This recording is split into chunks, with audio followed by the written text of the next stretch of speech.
Welcome to HS24 news. నేను జగదీష్.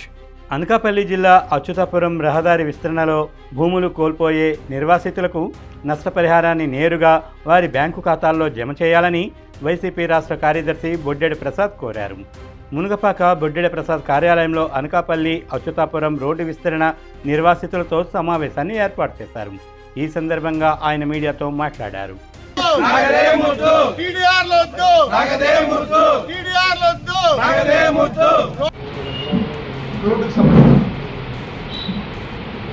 గత YSR Congress party ప్రభుత్వంలోనే ఈ రోడ్డు టెండర్లు పెరగడం 381 కోట్ల రూపాయలతో టెండర్లు పెరగడం జరిగింది.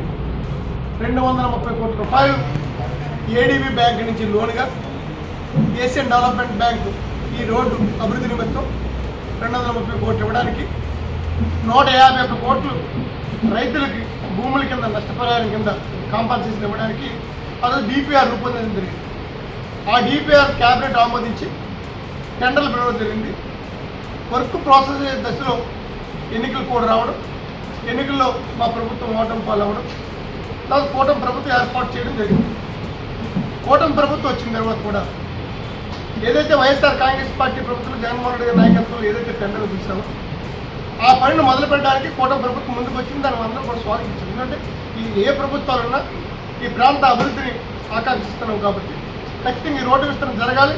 రోడ్డు విస్తరణ అవసరం కాబట్టి అందరూ కూడా రైతాంగం కూడా సహకారం సహాయ సహకారాలు అందించారు. అందులో భాగంగా కూటమి ప్రభుత్వం వచ్చిన తర్వాత గ్రామ సభలు పెట్టడం. గ్రామ సభలు పెట్టినప్పుడు చాలామంది రైతాంగం మెజార్టీ రైతులు 2 సంవత్సరాల దిగున జగన్మోహన్ రెడ్డి గారి ప్రభుత్వంలోనే మాకు ఈ రేటు ఫిక్స్ చేశారు. మరి రేటు ఫిక్స్ చేసిన తర్వాత 2 సంవత్సరాల కాలం గడిచింది కాబట్టి రేటు అనౌన్స్ చేయమని చెప్పడం జరిగింది. దానిపై అధికారులు తగ్గిన బయలు పడడం, రైతులు ఒప్పుకోకపోవడం, అధికార యంత్రాంగం ఎంతకంటే రేట్లు పెంచలేము, అప్పుడు ఇచ్చిన రేట్లు ఎక్కువ ఇంతకంటే మేము పెంచలేము, ఆల్రెడీ డిపిఆర్ ఆమోదం అయిపోయింది, అందువల్ల పాత రేట్లు ఇవ్వగలం తప్ప కొత్త రేట్లు ఇవ్వలేమని చెప్పినప్పుడు ఒక బాధ్యత గల ప్రజాప్రతినిధులుగా, బాధ్యత గల రాజకీయ నాయకులుగా, ఈ ప్రాంత అభివృద్ధిని ఆకాంక్షించే మనుషులుగా వైఎస్ఆర్ కాంగ్రెస్ పార్టీ తరఫున మేము గ్రామ సభకు అటెండ్ అయ్యి సరే ప్రభుత్వాలు ఏదొచ్చినప్పటికీ కూడా మన ప్రాంతంలో ఈ రోడ్డు విస్తరణ జరగాలి. ఈ రోడ్డు ప్రమాదాలను చాలామంది చనిపోతున్నారు.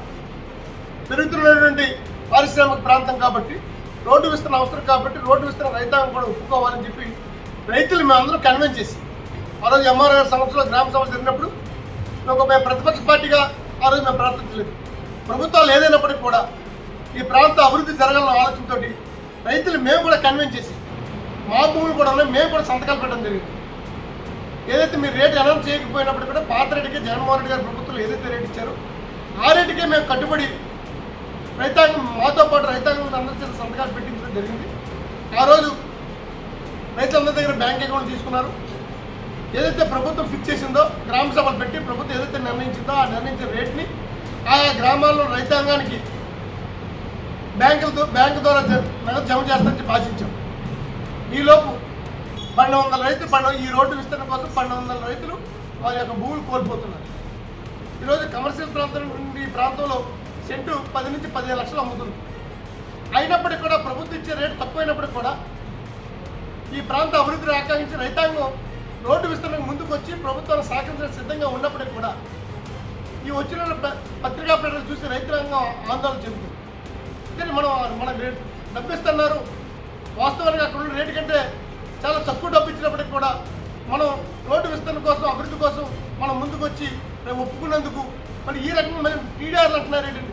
టీడీఆర్లు అంటే తెలియని రైతాంగం ఇవాళ 90% రైతాంగం ఇక్కడ ఉంది. టీడీఆర్లు అంటే తెలియని రైతాంగం 90% మంది ఉంది. అలా టీడీఆర్ బాండ్ అంటే ఎవరికి తెలియదు. ఎక్కడ అమ్ముకోవాలి? రైతులు కూరగాయలు పండించి మార్కెట్కి వెళ్ళి వంకాయలు బీరకాయలు అమ్ముకున్నట్టు టీడీఆర్ విశాఖపట్నం పోయి బెల్లం దగ్గర అమ్ముకోవాలా? రైతులు భూమి ఇచ్చి మళ్ళీ ఆ డబ్బు కోసం మీరు ఇంకొక చుట్టూ తిరగడం అండి. ఇది ఎక్కడ కొత్త విధానం? గతంలో కూటమి ప్రభుత్వంలో రైతులకి రుణమాఫీ కింద రైతు సాధారణ సంస్థ అని చెప్పి బాండ్లు ఇవ్వడం జరిగింది. ఇవి చంద్రబాబు నాయుడు గారి ప్రభుత్వంలో 2014-19 ఇచ్చిన బాండ్లు. ఏ ఒక్క బాండ్ కూడా ₹1 వచ్చిందా? ఈ బాండ్లు ఇళ్లలో దాచుకోవడం కదా. మరి ఇటువంటి సందర్భంలో టీడీఆర్ బాండ్లు ఏం చేసుకుంటారు రైతాంగం? దయచేసి ఇక్కడ ఉన్నటువంటి శాసనసభ్యులు స్థానిక కలెక్టర్ గారు, జిల్లా కలెక్టర్ గారు కానీ బాధ్యత శాసనసభ్యులు, గౌరవ శాసనసభ్యులు కానీ మేము కోరుతున్నాం. ఏదైతే పత్రికల్లో వచ్చిందో రైతు ఈ పత్రికలో ప్రకటనలు చూసి రైతాంగం ఆందోళన చెందుతుందో దీనికి ఎవరు ఉండవలసిన బాధ్యత మీపై ఉంది. ఈ ప్రాంత రైతాంగానికి తమ ఇచ్చిన మాట నిలబెట్టుకొని రైతుల పక్కన నిలబడాల్సిన బాధ్యత ప్రభుత్వం పెద్దగా మీపై ఉంది. మీతో పాటు ప్రభుత్వ యంత్రాంగాన్ని ఒప్పించి రైతులకు నష్టం జరగకుండా రైతులకు ఇచ్చిన మాట కట్టుబడి రోడ్డు విస్తరణ చేపట్టాలని చెప్పి మీ ద్వారా తెలియజేస్తున్నాం. లేని పక్షంలో ఈ టీడీఆర్లు అయితే మాత్రం రైతాంగం తీసుకోవడానికి సిద్ధంగా లేదు. టీడీఆర్లకి రైతాంగం వ్యతిరేకం, టీడీఆర్కి వైఎస్ఆర్ కాంగ్రెస్ పార్టీ వ్యతిరేకం, టీడీఆర్కి అన్ని పార్టీలు కూడా వ్యతిరేకిస్తారని మేము భావిస్తున్నాం. ఎందుకంటే ఈ రైతాంగం రోడ్డును పడిపోతుంది. వీడు ఇచ్చిన రూపాయి పట్టుకెళ్ళి ఏదో ఇల్లు పల్లెలో కట్టుకుందాం అనుకున్నాడు, పోయిన భూమి కోసం ఎక్కడ భూమి కొనుక్కుందాం చూస్తున్న రైతులకి మళ్ళీ ఈ బాండ్ ఇచ్చి విశాఖపట్నం ఎక్కడ పోవాలి, ఏ కాంట్రాక్టర్ దగ్గర పోవాలి, ఏ బిల్డర్ దగ్గర పోవాలి, పోతే మాకు దీనికి విలువ ఉందా, కొనేవాడు ఉన్నాడా, కొంటే ఏ రేటుకి కొంటాడు, అసలు దీన్ని ఏ రకంగా అమ్మాలి, అసలు దీని విలువేంటి కూడా తెలియని పరిస్థితుల్లో మరి రైతాంగం ఇబ్బంది పడుతుంది. కాబట్టి మేము అభివృద్ధికి ఆటంకం కాదు, అభివృద్ధి జరగాలి, రోడ్డు విస్తరణ జరగాలి. రోడ్డు విస్తరణ జరగాలో ప్రభుత్వంలో డిపిఆర్లో ఏదైతే పొందుపరిచారో పొందుపరిచిన విధంగా రైతాంగానికి మీరు డబ్బులు ఇవ్వాలని కూడా ఆ డిపిఆర్లో ఉంది. మరి ఏడీబీ ఇచ్చి 230 కోట్లతోటి మీరు రోడ్డు వేసి మీ ఇందులో ప్రభుత్వ కాంట్రిబ్యూషన్ ఉంది. టీడీఆర్ ఇచ్చేస్తే రైతులు ప్రభుత్వంతో డబ్బులు ఎక్కడ ఉన్నాయి ఇందులోని? అందువల్ల దయచేసి తప్పనిసరిగా ఈ ప్రాంత రైతాంగాన్ని దృష్టిలో పెట్టుకుని మరి చాలామంది ఆందోళనతో ఉన్నారు. వారి ఆందోళన నుంచి మరి వాళ్ళకి ఉపశమనం కలిగే విధంగా మరి ఇక్కడ ఉన్న శాసనసభ్యులు కానీ, జిల్లా కలెక్టర్ గారు కానీ, అధికారులు కానీ సరైన దీనిపై వివరణ ఇవ్వాలని, దీన్ని వారే ఇనిషియేటివ్ తీసుకొని మేము ఖచ్చితంగా కోరుతాం. ప్రతిపక్ష పార్టీగా ఇది తప్పు లేదు, ఇది పత్రికలో వచ్చిన తప్పు, టీడీఆర్లేమో మేము నగదు రూపాయలు ప్రజలు రైతాంగాన్ని జమ చేస్తుంటే ఖచ్చితంగా ప్రభుత్వం ప్రజలు మేము కృతజ్ఞతలు తెలియజేస్తాం.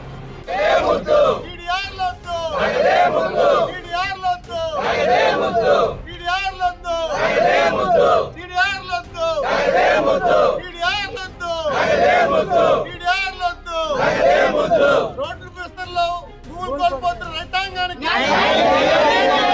రోడ్డు విస్తరణలో భూములు కోల్పోతున్న రైతాంగానికి, రోడ్డు విస్తరణలో భూములు కోల్పోతున్న రైతాంగానికి, రోడ్డు విస్తరణలో భూములు కోల్పోతున్న రైతాంగానికి, రోడ్డు విస్తరణలో భూములు కోల్పోతున్న రైతాంగానికి